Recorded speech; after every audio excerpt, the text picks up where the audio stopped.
É isso que Deus vai mostrar para João, que foi arrebatado lá para o céu. E João então está lá do céu, olhando para ver o que Deus está vendo. E ele conta para nós o que Deus está vendo e o que é que ele vai julgar. Então olha o que ele conta, o que é que ele viu. No capítulo 6, os versículos 1 e 2, o primeiro selo. O cordeiro abriu o primeiro dos 7 selos.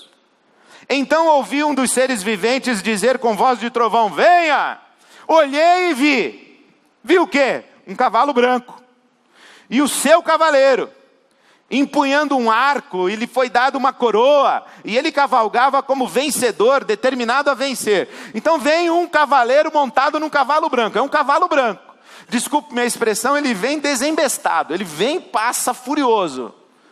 E o cavaleiro que está montado nesse cavalo branco tem nas mãos um arco, tem uma coroa e tem cara de vitorioso em qualquer batalha. O que esse cavalo representa? Provavelmente, porque no Apocalipse eu não me atrevo a dizer que tenho certeza de muita coisa, eu acho que tudo é provavelmente, dentro de um sentido do todo. Provavelmente esse cavalo branco representam os exércitos que estão na fronteira do Império Romano, em guerra contra Roma. Exércitos que invadem o território romano, que ocupam vilas e cidades do território romano. A gente já assistiu isso nos filmes. Chega aquele pessoal montado nos seus cavalos, tacando fogo nas cabanas, matando as pessoas, passando a espada quem está em pé no meio do caminho, atropelando com o cavalo, estuprando e violentando as mulheres, matando os velhos, escravizando os jovens. Esses exércitos vêm, esse cavalo branco. Esse cavalo branco invade o território romano. Por exemplo, os partos, que são representados por um arco, eles chegaram inclusive a dominar a cidade de Jerusalém. Entraram, dominaram a cidade de Jerusalém, e aí as tropas romanas buscaram reforços e expulsaram os partos de novo. Agora imagina, você está numa cidade, como Jerusalém, você mora lá, vem um exército inimigo, invade a cidade, mata os soldados romanos, mata quem está no meio do caminho, expulsa você da sua casa, pega sua filha, sua mulher, leva embora, mata seu pai, sua mãe, já idosos. Daqui a pouco vem o soldado romano, com a cavalaria romana, entra na sua casa de novo. Quer dizer, você já não tem mais casa, já não tem mais família, você já não tem mais lavoura, você já não tem mais nada. Esse pessoal passou em cima do seu quintal. Como diz o ditado, nada é elegante em briga de elefante, quem sofre é o capim. Então o povo é o capim. Roma e os seus exércitos contra os exércitos inimigos, e o povo aqui embaixo. E a cavalaria passando em cima. Cavalo branco, exércitos inimigos. Segundo selo, versículo 3. O cordeiro abriu o segundo selo. E o cavalo era vermelho, comunista, esquerdopata, marxista, socialista, o cavalo vermelho.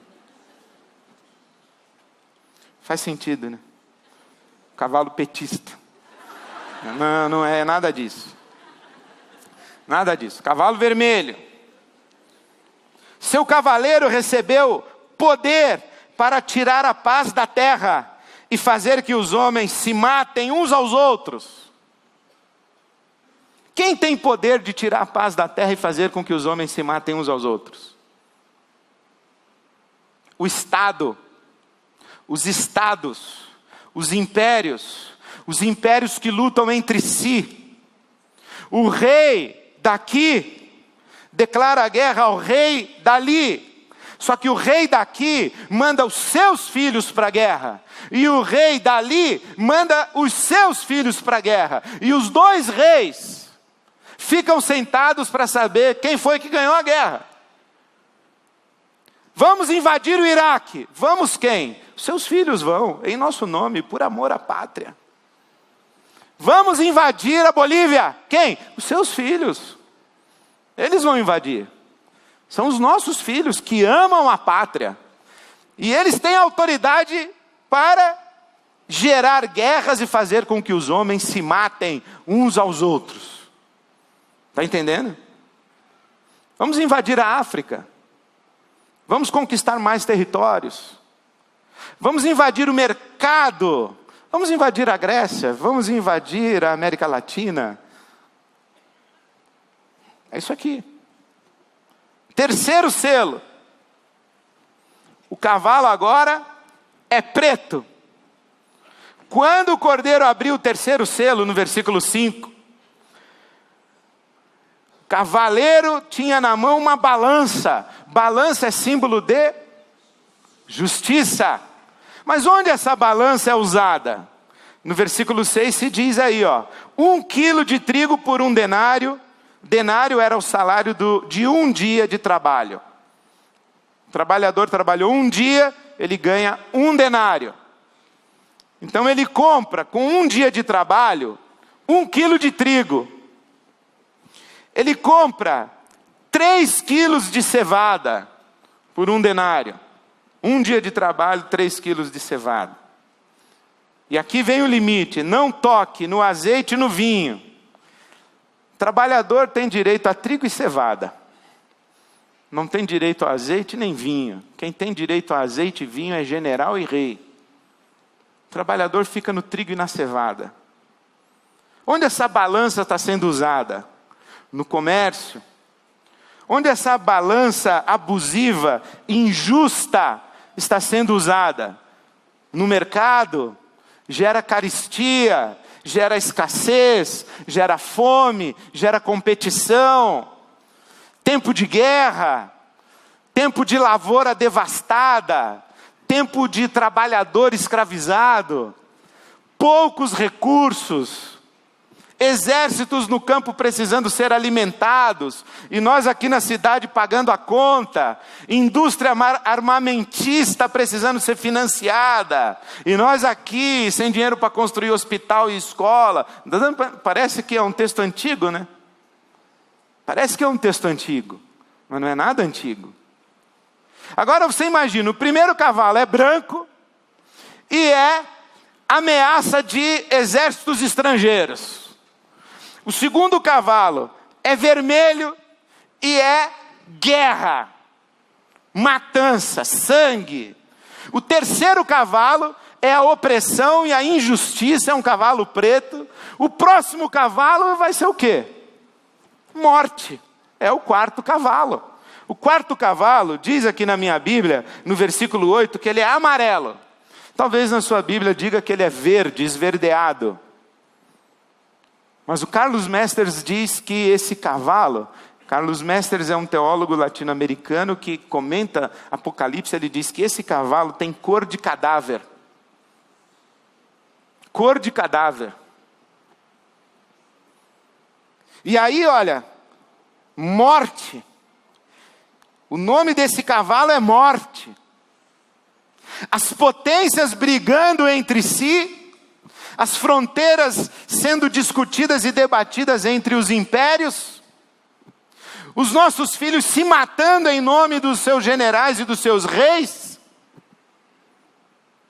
E quando a gente olha em volta, o chão está coberto de sangue, a morte para todos os lados, e o Hades, que é o mundo dos mortos, abocanhando todo mundo e levando para o mundo dos mortos.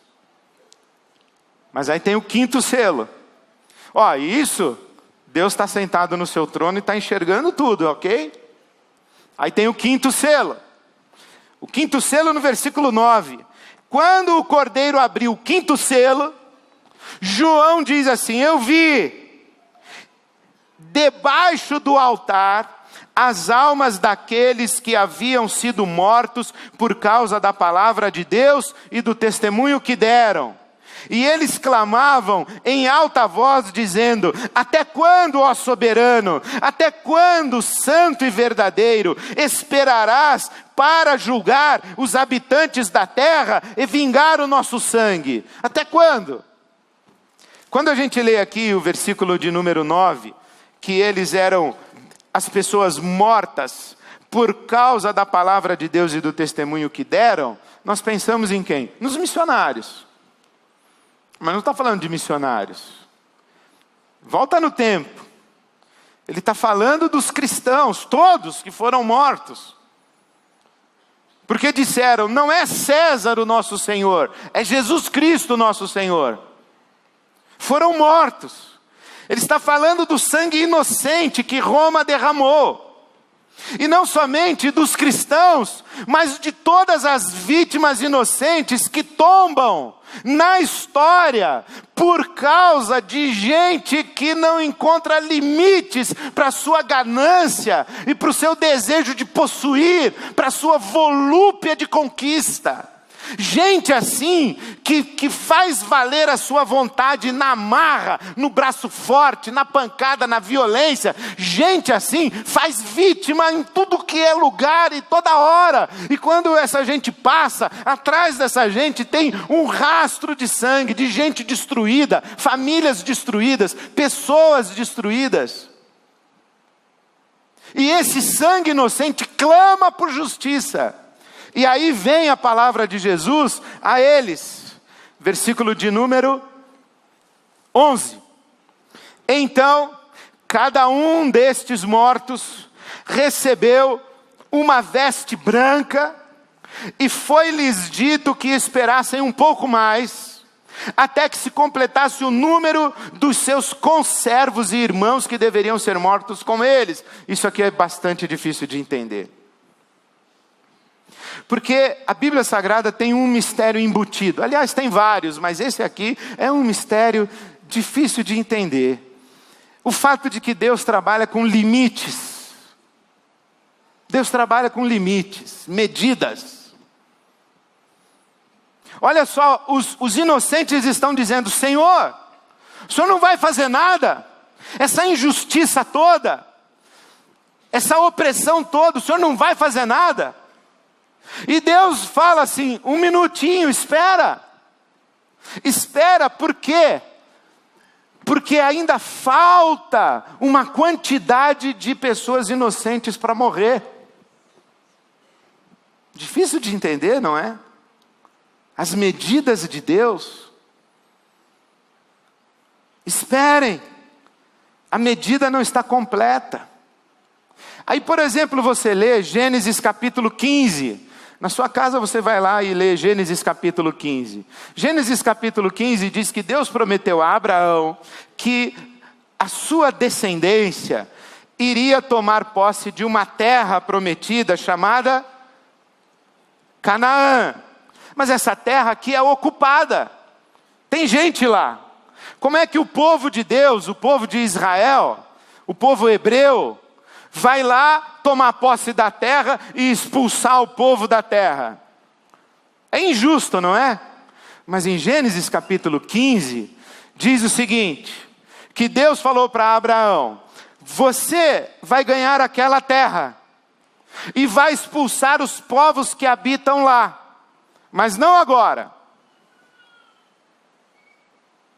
Porque a medida da iniquidade daqueles povos ainda não se completou. Vai chegar uma hora em que a medida vai se completar, e aí você vai lá e acaba com tudo. É o juízo de Deus na história. Cavalos desembestados que passam, gerando vítimas, gerando caos. Chega um momento em que Deus se levanta e diz, basta! Acabou! Tem uma medida, tem um momento que o coração de Deus muda. E Ele se levanta e interfere.